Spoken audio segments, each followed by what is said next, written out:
और इस वक्त फोन लाइन पर हमारे साथ जुड़ गए हैं झारखंड से दिवाकर। दिवाकर, आज भगवान बिरसा मुंडा को नमन करने का दिन है, उन्हें याद किया जा रहा है। प्रधानमंत्री नरेंद्र मोदी भी पहुंचे हैं उन्हें श्रद्धांजलि अर्पित करने के लिए। जी देखिए, भगवान बिरसा मुंडा को इस वक्त प्रधानमंत्री उसी बैरक में जहां पर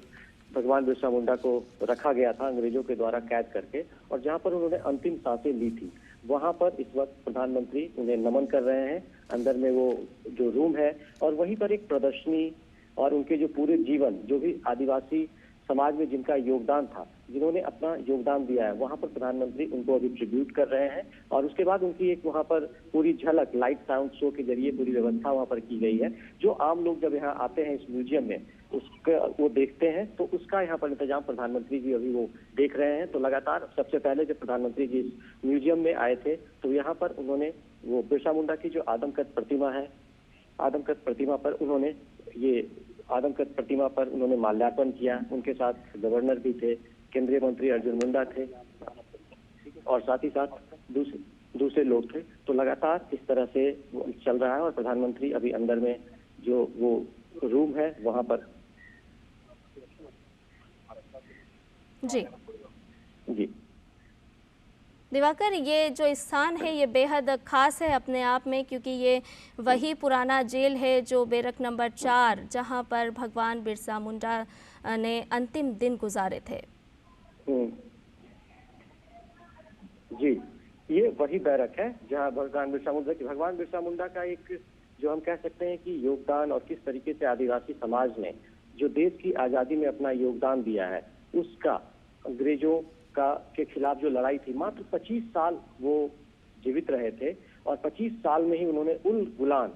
को एक नया आयाम दिया था। उसके जरिए अंग्रेजों का जो यहाँ पर राज था उसको उन्होंने हिलाकर रख दिया था। और उसके बाद लोग जो थे वो बिरसा मुंडा को भगवान की तरह पूजने लगे, उनको भगवान का दर्जा दिया गया। तो लगातार जो भगवान बिरसा मुंडा की जो आदिवासी समाज में जो उपलब्धि है, जिस तरीके से उन्होंने लोगों को यूनाइट किया, एक सबसे बड़ी बात कि इन्हें भगवान के रूप में भी क्यों पूजा जाता है कि इन्होंने जो आदिवासी समाज, जो जनजातीय समाज था, उसमें जो नशा पान की प्रथा थी उसके खिलाफ उन्होंने उलगुलान किया। उन लोगों में ये जागरूकता लाने की कोशिश की कि इसके जरिए कुछ नहीं हो सकता, तो लोगों को मुख्य धारा में लाने का प्रयास किया गया। तो तरह तरह की चीजों उन्होंने अंग्रेजों के खिलाफ लड़ाई को बुलंद किया। और अंग्रेजी समाज का जो योगदान, अंग्रेजों के खिलाफ जो हम कह सकते हैं जनजातीय समाज की जो लड़ाई है, वो कई वर्षों पहले से शुरू हो गई थी। अगर हम सबसे पहले यहाँ के जो आंदोलन की हम बात करें तो संथाल विद्रोह, जिसे कि संथाल हूल के रूप में भी जाना जाता है, वो संथाल जनजाति द्वारा ब्रिटिश ईस्ट इंडिया कंपनी, जमींदार, इनके खिलाफ किया गया था। और ये जो एक तरीके से 1855, जो हम लोग कहते हैं 1857 का जो पहला अंग्रेजों के खिलाफ जो बड़ी लड़ाई थी, उसके पहले ये संथाल में एक विद्रोह हुआ था और हुल विद्रोह के नाम से ये जाना जाता है। तो अंग्रेजों के खिलाफ जो जनजातीय समाज के, चाहे भगवान बिरसा मुंडा हो, चाहे वो वीर बुद्धू भगत हो, फूलो जानो हो, नीलांबर पीताम्बर हो, जतरा टाना भगत हो, तमाम तरह के जो ऐसे समुदाय के लोग हैं जिन्होंने अपना योगदान दिया है, जिसके बारे में लोग नहीं जानते थे, वैसे योद्धाओं को एक तरीके से याद करने के लिए जो इस तरह का म्यूजियम है, ये सिर्फ झारखंड में नहीं, कई अन्य प्रदेशों में इस तरह के म्यूजियम बनाए गए हैं, जहां पर कि जनजातीय समाज का जो आजादी में योगदान है उसको याद करने के लिए, उसको नई पीढ़ी तक पहुंचाने के लिए ये प्रयास किया गया है। तो ये लगातार इस तरह से प्रधानमंत्री जी का ये फोकस है कि किस तरीके से जो जनजातीय समाज है, उनके जो योगदान है इस देश में, उनका जो आजादी में योगदान है, वर्तमान समय में जो योगदान है, लोग उनकी भूमिका को जान सके और इस तरीके से उसे बढ़ावा देने का प्रयास किया जा रहा है। और आपको याद होगा कि किस तरीके से 3 साल पहले ही प्रधानमंत्री नरेंद्र मोदी ने भगवान बिरसा मुंडा को जन्मदिन जो है, जिसे आज 15 नवंबर है, उसे उन्होंने जनजातीय गौरव दिवस के रूप में घोषित किया था। तो ये सिर्फ अब झारखंड के लिए नहीं भगवान बिरसा मुंडा है, पूरे देश और दुनिया में लोग जनजातीय गौरव दिवस को भगवान बिरसा मुंडा के जन्मदिन के रूप में देखते हैं। और उनकी जन्मस्थली भी प्रधानमंत्री आज पहुंचेंगे और देश के वो पहले प्रधानमंत्री होंगे जो भगवान बिरसा मुंडा की जन्मस्थली गुलिहातू पहुंचेंगे और वहाँ उनके वंशजों से मिलेंगे। तो ये देखिए अब किस तरीके से प्रधानमंत्री लगातार जो ये समाज है, जनजातीय समाज है, जिनकी अब तक देश में उतनी भागीदारी नहीं रहा है, उन्हें ये नमन करने की कोशिश कर रहे हैं, लोगों को बताने की कोशिश कर रहे हैं कि ये समाज भी देश के लिए बहुत कुछ किया है, उनके योगदान की चर्चा होनी चाहिए, उनके योगदान को लोगों को जानने की जरूरत है। जी निश्चित तौर पर दिवाकर, झारखंड एक ऐसा इलाका है जहां पर बड़ी संख्या में जनजातीय समुदाय रहता है। साथ ही देश के जी अन्य कई ऐसे क्षेत्र भी हैं जहां पर जनजातीय समुदाय की बात करें, आदिवासी समुदाय की बात करें, वो बड़ी संख्या में रहते हैं। और ऐसे में भगवान बिरसा मुंडा ने इस समुदाय को आगे लाने के लिए भरसक प्रयास किए। अंग्रेजों से लोहा लिया और उसके बाद उन्होंने लंबे समय तक इस समुदाय को आगे लाने के लिए काम करते रहे। और यही वजह है कि प्रधानमंत्री नरेंद्र मोदी ने भी भगवान बिरसा मुंडा के इस दिन को जनजातीय गौरव दिवस के रूप में मनाने की बात कही। आपसे अगर जानना चाहेंगे कि आज झारखंड में और कौन कौन से कार्यक्रम हैं जो आज भगवान बिरसा मुंडा को याद करते हुए प्रधानमंत्री नरेंद्र मोदी झारखंड में करने वाले हैं। देखिए, भगवान बिरसा मुंडा को याद करते हुए प्रधानमंत्री लगातार कई कार्यक्रम कर रहे हैं। सबसे पहले उन्होंने राजभवन से जब वो निकले तो उन्होंने यहाँ जो जनजातीय संग्रहालय जो बनाया गया है भगवान बिरसा मुंडा के नाम से, पहले इसे जेल के रूप में जाना जाता था, उसे उन्होंने जो केंद्र सरकार की जो जनजातीय कार्य मंत्रालय द्वारा प्रयास करके देश के कई जो शहर हैं वहां पर इस तरह के संग्रहालय बनाए गए, उसमें से रांची में ये संग्रहालय बिरसा मुंडा के नाम पर बनाया है। और इस संग्रहालय में वो यहाँ पर प्रधानमंत्री ने जो उनको है श्रद्धा सुमन अर्पित किए हैं, माल्यार्पण किया है। और वो बैरक भी प्रधानमंत्री जा रहे हैं जहाँ पर की बिरसा मुंडा को अंग्रेजों ने रखा था और वहीं पर उन्होंने अंतिम सांसें ली थी। तो प्रधानमंत्री देख सकते हैं कि किस तरीके से उनके जो योगदान है उसको नजदीक से देखना चाहते हैं। और उनके जो परिवार के लोग हैं वो जो जिस इलाके से आते हैं उस इलाके को प्रधानमंत्री नजदीक से देखना चाहते हैं। इसलिए प्रधानमंत्री म्यूजियम में ये दोनों कार्यक्रम और बाकायदा जो यहाँ पर किस तरीके से ये म्यूजियम बनाया गया है, कैसे यहाँ पे लाइट साउंड शो चलता है, और भी जो दूसरे योद्धा हैं उन सभी की यहाँ पर जो है वो आदमकद प्रतिमा लगाई गई है। सभी को प्रधानमंत्री नमन करेंगे, सबको अभी पुष्पांजलि प्रधानमंत्री अर्पित कर रहे हैं। तो इस तरीके से प्रधानमंत्री उनको नजदीक से जाकर अनुभव भी कर रहे हैं और वहां पर श्रद्धासुमन अर्पित कर रहे हैं। इसके बाद प्रधानमंत्री यहाँ से बिरसा मुंडा की जन्मस्थली उलिहातू जाएंगे,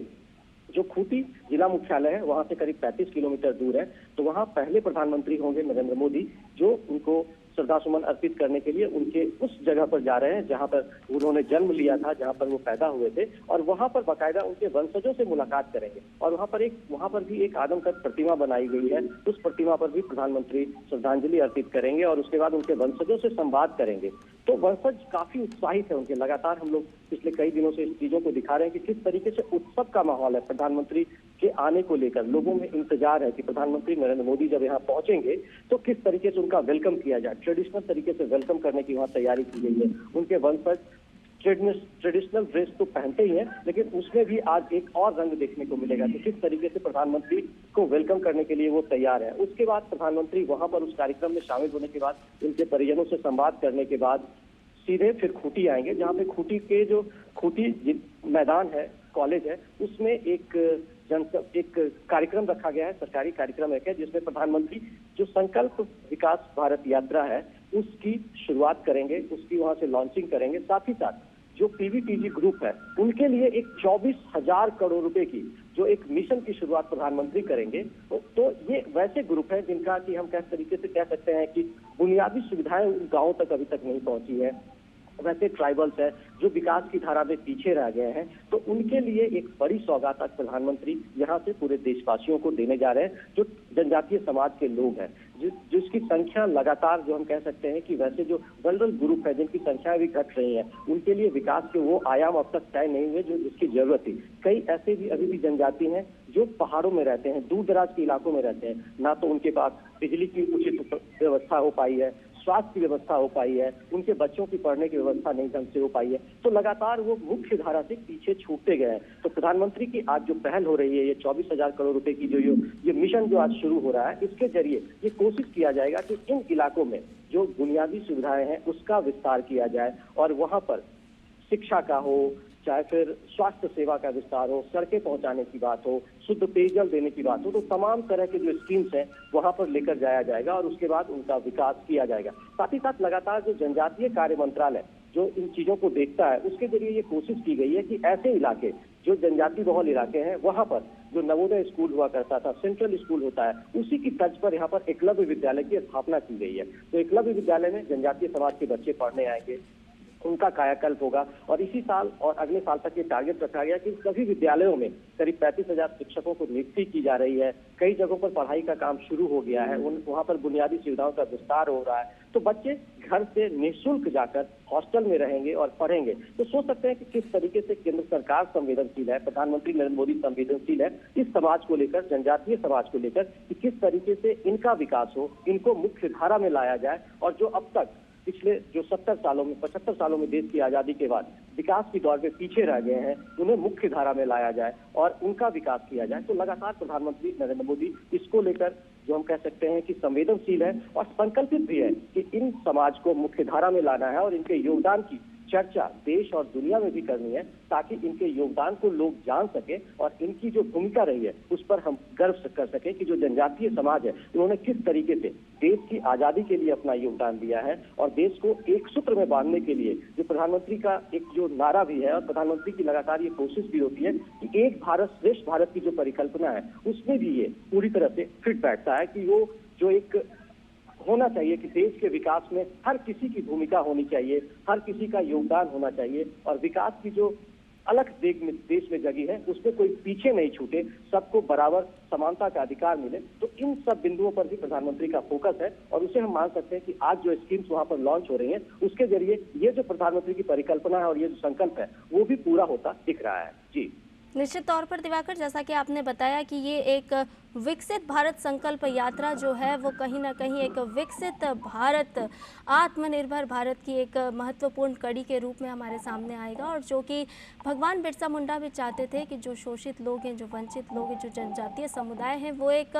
कड़ी के रूप में भारत में आगे आए, वो जो पीछे छूटे हुए लोग हैं वो आगे आए। और प्रधानमंत्री नरेंद्र मोदी भी इसी विचारधारा के साथ इन समुदाय पर खास तौर पर जोर देकर के आगे बढ़ रहे हैं और आज उसी की एक विकास सौगात के रूप में हम झारखंड में देखेंगे। जी निश्चित तौर पर देखिए, ये विकसित संकल्प भारत यात्रा जो है इसके जरिए आज देश भर के जो 75 ट्राइबल डिस्ट्रिक्ट्स हैं वहां पर इस यात्रा की शुरुआत हो रही है। प्रधानमंत्री आज यहाँ पर खूंटी से इस यात्रा की शुरुआत करेंगे और यहाँ पर 5 वाहन को वो रवाना करेंगे और झारखंड के जो पहले फेज में 9 जिले हैं वहां पर ये वाहन जाकर लोगों को जो केंद्र सरकार की योजनाएं हैं और जिस तरीके से इसका फायदा हो सकता है उनके वहां पर कैंप लगाए जा रहे हैं। तो तमाम तरह के इंतजाम किए गए हैं कि किस तरीके से प्रधानमंत्री वहां पर जो लोगों का फोकस है, किस तरीके से लोगों के पास योजनाएं पहुंचनी चाहिए, जागरूकता होनी चाहिए। तो इस वैन के जरिए लोगों को जागरूकता तो लोगों में फैलाई जाएगी और जो अब तक योजनाओं का, जैसे प्रधानमंत्री उज्ज्वला योजना है, उजाला योजना है, प्रधानमंत्री आवास योजना है, आयुष्मान भारत योजना है, तो उनके ये जो वाहन जाएंगे उस दौरान वहां पर कैंप भी लगेंगे और ये सभी पंचायतों में ये टारगेट किया गया है कि अगले 2 महीने तक ये संकल्प यात्रा जो होगी उसमें लगातार सभी जगहों पर ये वैन जाएगा और लोगों को जागरूक करने के साथ साथ ही उनकी कोई परेशानियां हैं तो उसका भी निदान किया जाएगा। सारे जो कोर डिपार्टमेंट्स हैं भारत सरकार के उनकी वहां पर टीम होगी और वो लोगों को जागरूक भी करेगी और उनको सारी योजनाओं का फायदा देने की कोशिश की जाएगी। तो ये एक महती योजना है जिसके जरिए ये टारगेट किया गया है कि हर वो इलाका तक केंद्र सरकार के जो काम हो रहे हैं वो पहुंचे और किस तरीके से लोगों इसका फायदा उठा सके, ये भी उस कैंप के जरिए और वहां पर जो वाहन चलाया जा रहा है उसके जरिए बताने की कोशिश की जाएगी। जी दिवाकर, अगर बात करें इस मुख्य रूप से झारखंड इलाके की, तो यहाँ पर केंद्र सरकार की तमाम योजनाएं भी चल रही हैं जिसके माध्यम से विशेष रूप से जो पिछड़े वर्ग है, जो जनजातीय समुदाय हैं, आदिवासी समुदाय हैं या वो लोग जिन्हें सरकार की मदद की ज़रूरत होती है, तो आप वहाँ पर हैं, किस तरह का माहौल वहाँ पर देखने को मिलता है, किस तरह से आज ये समुदाय आगे बढ़ रहा है, समाज में अपना योगदान दे रहा है, इस विकसित भारत में किस तरह से इनका योगदान दिखाई देता है? देखिए, प्रधानमंत्री जी का हमेशा से जो आदिवासी समाज के लोग हैं, झारखंड के जो लोग हैं, उनके प्रति एक लगाव रहा है। अगर हम पिछले 5 सालों की बात करें, 2014 से 19 के बीच का दौर की अगर हम बात करें, तो उस दौरान झारखंड से प्रधानमंत्री ने कई जो केंद्र सरकार की बड़ी बड़ी योजनाएं थी, चाहे वो आयुष्मान भारत योजना हो, उज्ज्वला योजना हो, तमाम ये जो बड़े स्कीम्स थे उसकी लॉन्चिंग उन्होंने यहीं से किया था, ताकि वो ये प्रधानमंत्री ने ये बताने की कोशिश की कि ये जो पूर्वी भारत का जो इलाका विकास की दौर से जो पीछे हो गया है, जिसके पास उस तरह से सुविधाएं नहीं पहुंची है, तो उन्होंने इस तरीके से झारखंड को लॉन्चिंग पैड बनाया और उसके बाद झारखंड से कई विकास योजनाओं की सौगात दी और आज फिर झारखंड से करीब 24,000 करोड़ रुपए की एक बड़ी योजना मिशन जो है उसकी शुरुआत हो रही है। साथ ही साथ जो कई प्रकार की योजनाएं हैं वो लोगों तक कैसे पहुंचे, इसके प्रचार प्रसार के लिए ये वैन को रवाना कर रहे हैं और ये पूरे देश भर में अगले 2 महीने तक ये वैन लोगों के घरों तक पहुंचेगा और उनके घरों तक पहुंचकर उनकी क्या परेशानियां हैं, क्या है, उनको जानकारी दिया जाएगा और जो लोग फायदा उठाना चाहते हैं उस कैंप में आकर उसका फायदा उठा। तो ये एक 2 बड़ी स्कीम्स की आज लॉन्चिंग। इसके अलावा कई और भी कार्यक्रम है, जैसे IIM जो केंद्र सरकार का एक प्रोजेक्ट है HRD मिनिस्ट्री का, उसके तहत वहां पर किस तरीके से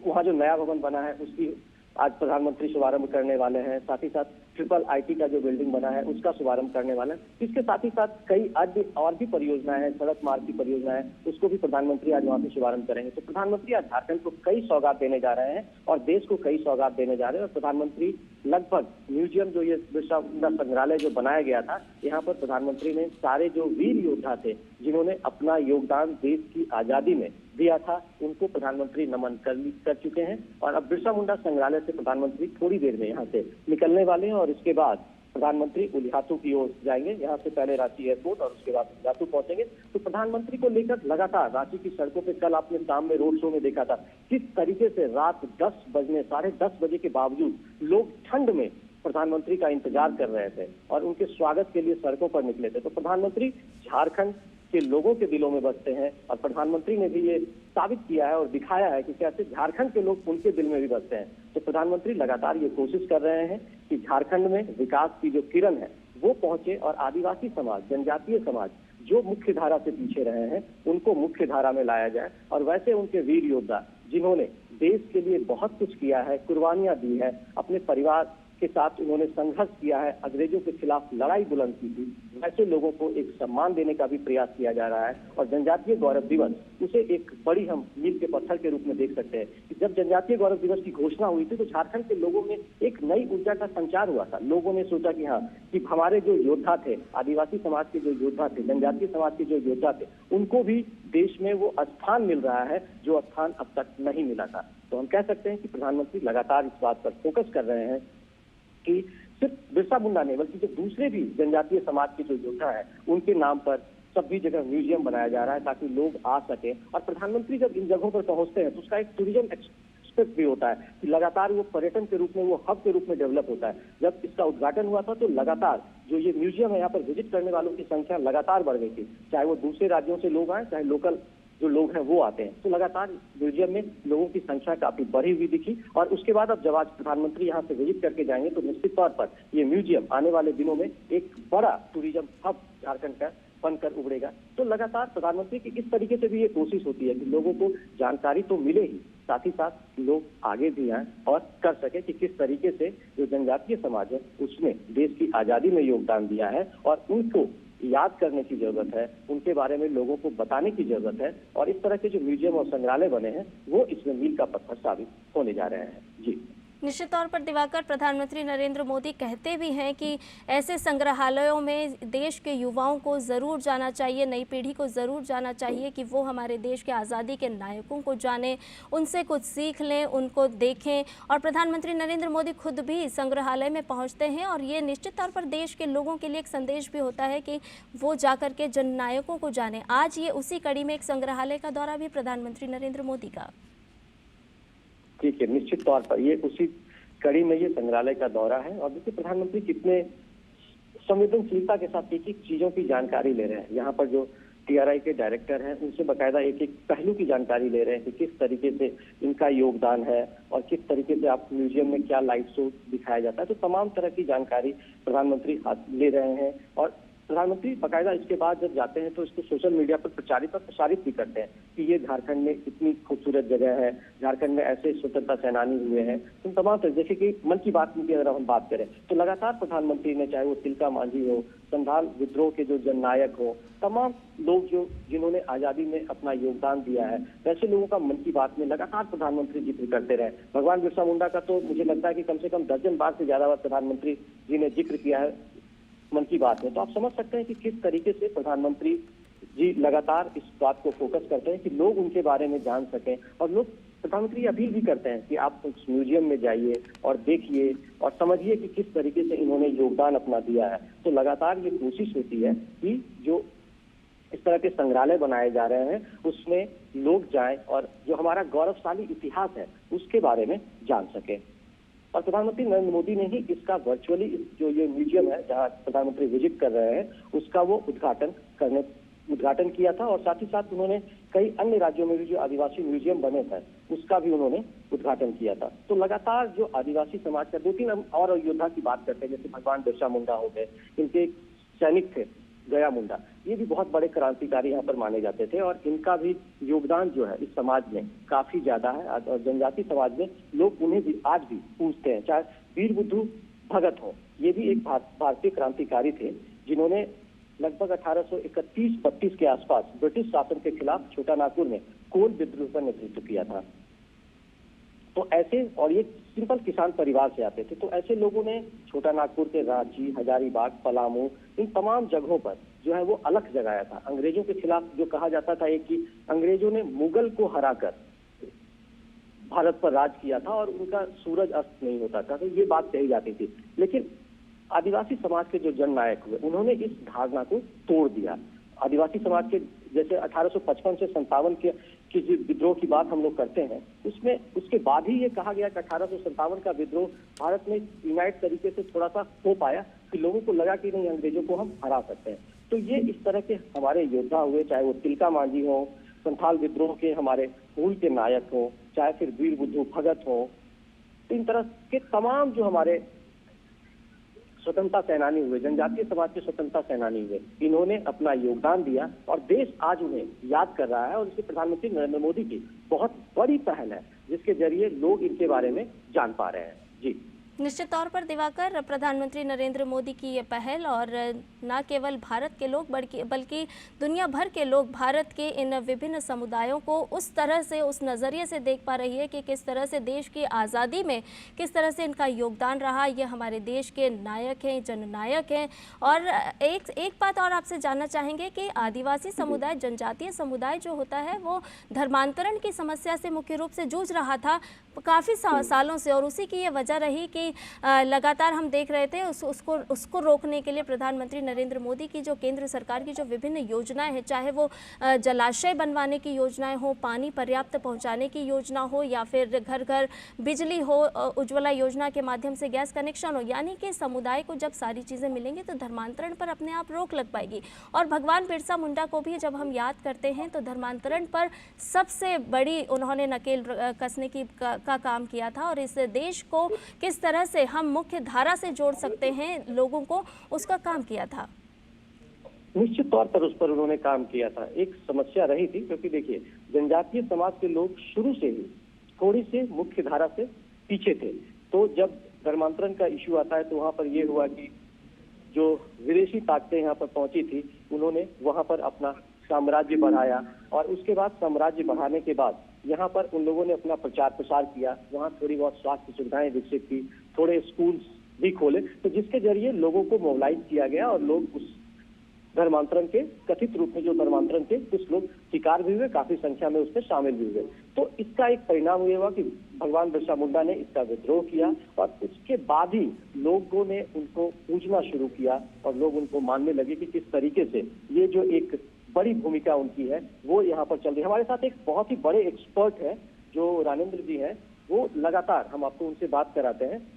कि किस तरीके से रानेंद्र जी यहाँ के ट्राइबल जो म्यूजियम ये है, TRI जो यहाँ पे रिसर्च सेंटर है जो आदिवासी जनजातीय समाज के लिए चलता है, उसके डायरेक्टर है, और लगातार इनका बहुत ही बड़ा अनुभव है इस मामले में। इन्होंने कई पुस्तकें भी लिखी हैं, तो उनसे आपको बात कराते हैं और थोड़ी सी वो जानकारी देंगे कि किस तरीके से रानेंद्र जी, किस तरीके से आपको लगता है कि जनजातीय समाज की जो भूमिका है, और प्रधानमंत्री जी ने आज यहाँ पर पहुंचकर इस समाज को पूरे देश और दुनिया के पटल पर लाने का प्रयास किया है।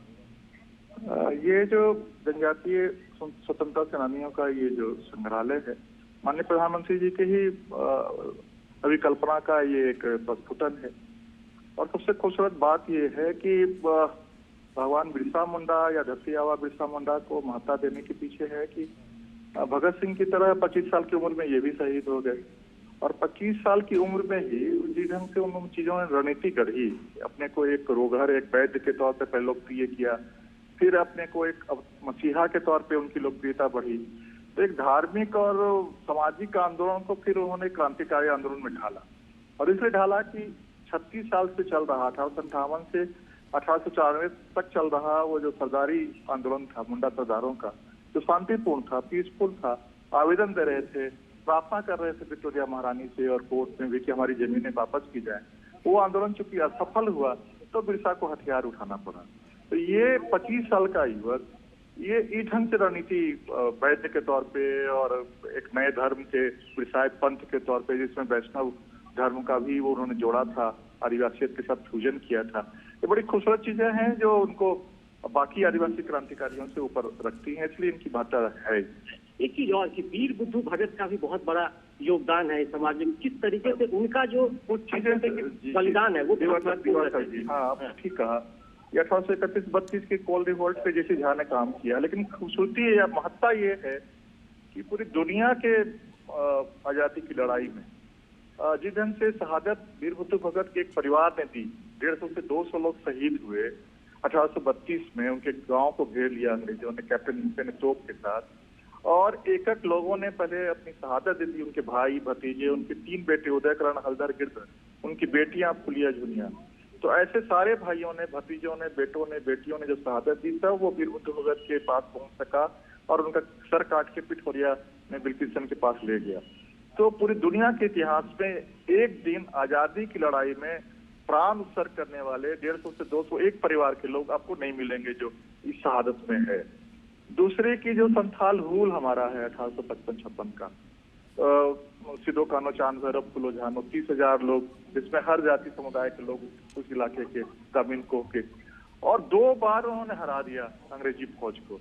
फिर 35 की लड़ाई में हराया, फिर बीरभूम की लड़ाई में हराया। बीरभूम की लड़ाई में तो लेफ्टिनेंट कोलमैन जो है वो मारा गया। तो ये उसके पहले किसी लड़ाई में ब्रिटिशर्स हारे नहीं थे। एक मिथक था उनका कि ये हारते ही नहीं, टूटा। इस कारण से 1857 संभव हुआ, लोगों को लगा कि नहीं हम इनके खिलाफ खड़े हो सकते हैं। तो 1857 की लड़ाई के लिए 1855-56 का संथाल हुल होना जरूरी था। फिर वो भागीरथ मांझी हैं, बहुत शांतिपूर्ण आंदोलन बहुत चले हैं। भागीरथ मांझी ने 1871-68 में वो सफा होड़ो माने स्वच्छ मनुष्य, हम अगर पवित्र नहीं होंगे, हम अपने को स्वच्छ नहीं करेंगे, शराब और वो गंदी चीजें खाना नहीं बंद करेंगे, तो हमारी स्वर्ण युग की वापसी नहीं हो सकती है। उस मूवमेंट को शुरू किया और उनके संगठन से अंग्रेज घबरा गए, गिरफ्तारी हुई 1871 में, शहादत। तो पीसफुल मूवमेंट्स भी हमारे यहाँ, जता टारा भगत ने गांधी के पहले 1914 में हमारे यहाँ शांतिपूर्ण और अहिंसात्मक आंदोलन चलाया। तो ये कुछ चीजें यहाँ की अनोखी हैं जो हमारा विशिष्ट बनाती हैं भारतीय इतिहास में। इसे रेखांकित किया जाना चाहिए। तो इसे रेखांकित किया जाना चाहिए और भगवान बिरसा मुंडा का जो जन्मदिन है उसे जनजातीय गौरव दिवस के रूप में घोषित करके केंद्र सरकार ने उस जो भूले हुए पहलू थे उसे उन्होंने एक मंच दिया है और लोग उसके बारे में जानने लगे हैं। जी दिवाकर, हम उस क्षेत्र के खास तौर पर अगर झारखंड की बात करें तो यहाँ पर अब कितना बदलाव देखने को मिलता है हमें, जिस तरह से ये जो समुदाय है वो किस तरह से अब आगे बढ़ रहा है और देश में अब अपने योगदान में अहम भूमिका निभा रहा है। क्योंकि केंद्र सरकार की जिन योजनाओं की बात हम करते हैं तो खासा लाभ इन्हें अब मिल रहा है और उत्साह की अगर हम बात करें तो इनमें देखने को मिलता है। समाज की मुख्य धारा से अब ये लोग जुड़ते नजर आ रहे हैं। निश्चित तौर पर ये उत्साह देखने को मिलता है और लगातार ये कोशिश होती है कि किस तरीके से ये जो मुख्य धारा में जब लोग आ रहे हैं तो इनके लिए स्कूल की व्यवस्थाएं हो रही है, उनके घरों तक शुद्ध पेयजल पहुंचाने की कोशिश हो रही है और जो बुनियादी सुविधाएं हैं, चाहे वो अस्पताल हो, स्कूल्स हो, कॉलेज हो, तो लगातार इसके प्रयास किए जा रहे हैं और लगातार ट्राइबल मिनिस्ट्री की ओर से ये प्रयास भी किया जा रहा है कि जो बच्चे, आदिवासी समाज के जो बच्चे जो एक तरीके से गरीबी रेखा में है और इस तरह के लोग जो हैं उनके लिए किस तरीके से छात्रवृत्ति की व्यवस्था की जाए और उसके बाद उन्हें एक बेहतर प्लेटफॉर्म मिल सके ताकि वो पैसे के अभाव में अपनी पढ़ाई नहीं रोक सके। तो इन तमाम तरह के प्रयास किए जा रहे हैं और आज जो ये मिशन लॉन्च हो रहा है, इनके लिए 24,000 करोड़ की योजना जो प्रधानमंत्री आज लॉन्च करने जा रहे हैं, इससे इस तरह के जो आयाम है उसे एक बल मिलेगा और लगातार ये कोशिश हो रही है कि मुख्य धारा में जनजातीय समाज के लोगों को लाया जाए और इसके लिए ये प्रयास भी हो रहा है कि किस तरीके से जो विकास की किरण है इनके घरों तक पहुंचाने जाए, इनके मोहल्ले तक पहुंचाया जाए और जो झारखंड के लगभग 2/3 जिले हैं वो जनजातीय बहुल जिले हैं, करीब अब 28% की आबादी जो है वो जनजातीय समाज की आबादी है। तो वैसे लोगों के लिए कई स्कीम्स यहाँ पर लॉन्च किए गए हैं ताकि इनको विकास की किरण इनकी तक पहुंचे, इन्हें विकास की मुख्य धारा में लाया जा सके और इनका जो योगदान है उसके बारे में सिर्फ झारखंड के लोग नहीं बल्कि देश और दुनिया के लोग जान सके। इसमें जनजातीय गौरव दिवस जैसी पहल और जो आज टीवीटी ग्रुप के लिए जो ये मिशन की शुरुआत हो रही है, इससे बल मिलेगा और प्रधानमंत्री का जो संकल्प है कि किस तरीके से जो विकास की मुख्य धारा में अब तक आजादी के बाद पीछे छूट गए हैं उन्हें मुख्य धारा में लाया जाए, तो वो जो आयाम है वो भी इससे पूरा होगा। और लगातार ये कोशिश हो रही है कि किस तरीके से विकास की मुख्य धारा में जनजातीय समाज को लाया जाए और उनके जो पहलू है उसे जो है उसको उजागर किया जाए, लोगों तक पहुंचाया जाए और लोग इनके बारे में अच्छे तरीके से जान सके। तो इससे इनका मनोबल भी बढ़ेगा कि नहीं, कोई उनके बारे में सोचने वाला है, कोई उन्हें आगे बढ़ाने के लिए तैयार है। तो लगातार उनका मनोबल भी बढ़ेगा और वो मुख्य धारा में भी शामिल हो सकेंगे। और इसकी एक बात इस तरीके से भी आप देख सकते हैं कि झारखंड जैसे राज्य जो पूरी तरीके से माने जाते थे कि वो नक्सल प्रभावित है, तो वैसे राज्यों को अब एक तरीके से नक्सलिज्म यहाँ पर खत्म होने की कगार पे है। तो वैसे वो दाग भी है वो खत्म हो रहा है। तो वैसे वो सब वानगी तभी आती है जब आप विकास की किरण वहां पर पहुंचाते हैं। तो इस तरह की पहल यहाँ पर हो रही है और लगातार ये कोशिश हो रही है कि इस समाज का विकास बेहतर तरीके से हो और प्रधानमंत्री इसको लेकर संकल्पित भी है और लगातार इसको बहुत नजदीकी से व्यक्तिगत स्तर पर भी वो मॉनिटर करते हैं और देखते हैं और बहुत ज्यादा इंटरेस्ट लेते हैं। इसकी झलक आज हमको यहाँ पर इस म्यूजियम में भी देखने को मिली कि प्रधानमंत्री ने कितने एक एक बारीकियों को उन्होंने बेहतर तरीके से देखा और समझा और उनके योगदान को निश्चित तौर पर आने वाले दिनों में जब प्रधानमंत्री की या तो मन की बात होगी या दूसरे मंचों पर जब प्रधानमंत्री जब जिक्र करेंगे तो फिर निश्चित तौर पर वो चीज आपको देखने और सुनने को भी मिलेगी कि प्रधानमंत्री कितना किसी चीज में इंटरेस्ट लेकर और कितनी जानकारी लेकर चीजों को समझते हैं और उनके योगदान की चर्चा आने वाले दिनों में करते हैं। इसका एक इम्पैक्ट भी दूसरे लोगों के मन में बनता है। जी बहुत बहुत शुक्रिया दिवाकर, ये तमाम जानकारियां देने के लिए। तो अभी आप देख रहे थे कि